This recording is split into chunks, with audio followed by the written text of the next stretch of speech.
Hi friends, ఈరోజు ఈ వీడియోలో ఆంధ్రప్రదేశ్లో ఇళ్ల కోసం ఎదురు చూస్తున్న ప్రతి ఒక్కరికి ఇప్పుడు ఒక పెద్ద అప్డేట్ వచ్చింది. ముఖ్యంగా నారా చంద్రబాబు నాయుడు గారు తీసుకున్న తాజా నిర్ణయాలు, 5 లక్షల ఇళ్ల టార్గెట్టు, అలాగే పిఎంఏవై కింద వచ్చే ఫైనల్ లిస్టు, ఇవి మీకు నేరుగా ఉపయోగపడే విషయాలు. చాలామంది మనకు ఇల్లు వస్తుందా, లిస్టులో పేరుందా, ఎలా చెక్ చేయాలి అనే సందేహాల్లో ఉన్నారు. ఈ వీడియోలో వాటన్నిటికీ సింపుల్గా, క్లియర్గా, స్టెప్ బై స్టెప్ చెప్తాను. ఇంకొక ముఖ్యమైన విషయం ఏమిటంటే, ఈ నెలలోనే ఫైనల్ లిస్టు వచ్చే అవకాశం ఉంది. సో దానికి సంబంధించిన పూర్తి ఇన్ఫర్మేషన్ ఈ వీడియోలో తెలుసుకుందాం. సో ఆంధ్రప్రదేశ్లో ఇల్లు లేని పేదల కోసం ముఖ్యమైన అప్డేట్స్ వచ్చాయి. నారా చంద్రబాబు నాయుడు గారు ఈ ఏడాదిలో మరోసారి సామూహిక గృహప్రవేశాలు నిర్వహిస్తూ సుమారు 5 లక్షల ఇళ్ల నిర్మాణాన్ని పూర్తి చేయాలని అధికారులకు సూచించినట్లు సమాచారం. అలాగే 2 సెంట్లు, 3 సెంట్లు ఇళ్ల స్థలాల కోసం ఇప్పటికే దరఖాస్తులు చేసుకున్న వారికి కేటాయింపులను వేగవంతం చేయాలని గృహ నిర్మాణ శాఖకు ఆదేశాలు ఇచ్చారు. ఇదే సమయంలో ప్రధానమంత్రి ఆవాస్ యోజన గ్రామీణ మరియు అర్బన్ విభాగాలకు సంబంధించిన లబ్ధిదారులపై కూడా ముఖ్యమైన సమాచారం వచ్చింది.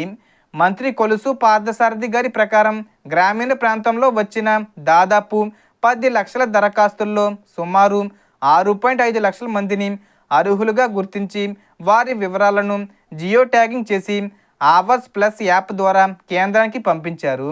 ఎంపికైన లబ్ధిదారులకు సుమారు 2,39,000 రూపాయల వరకు ఆర్థిక సహాయం కేంద్ర మరియు రాష్ట్ర ప్రభుత్వాల నుండి లభించనుంది. ముఖ్యంగా ఈ ఫైనల్ లిస్టు ఈ నెల ఏప్రిల్లోనే విడుదలయ్యే అవకాశం ఉందని చెబుతున్నారు. లిస్టు వచ్చిన తర్వాత మీరు అధికారిక వెబ్సైట్ అయిన housing.ap.gov.in వెళ్ళి బెనిఫిషరీ సెర్చ్ ఆప్షన్లో మీ ఆధార్ నెంబర్ ఎంటర్ చేసి మీకు ఇల్లు మంజూరు అయిందా లేదా సులభంగా చెక్ చేసుకోవచ్చు. గ్రామీణ విభాగానికి సంబంధించిన లిస్టు ముందుగా వస్తుందని సమాచారం. అర్బన్ విభాగానికి సంబంధించిన దరఖాస్తులు కూడా ఇంకా కొనసాగుతూనే ఉన్నాయి మరియు ఎప్పుడైనా వెరిఫికేషన్ చేసి లిస్టు విడుదల చేయవచ్చు. ఇక 2-3 సెంట్ల స్థలాల విషయంలో ప్రస్తుతం కొత్త దరఖాస్తులు ప్రాసెస్ చేయడం లేదని, కానీ గతంలో దరఖాస్తు చేసిన సుమారు 2 లక్షల మందికి ముందుగా కేటాయింపులు చేసి తర్వాత కొత్త అప్లికేషన్లను పరిగణలోకి తీసుకునే అవకాశం ఉందని తెలిపారు. సో మనకు వచ్చిన ఇన్ఫర్మేషన్ డిఫరెన్స్. మీకు ఈ వీడియో నచ్చితే లైక్ చేయండి, షేర్ చేయండి అండ్ సబ్స్క్రైబ్ చేసుకోండి. Thanks for watching.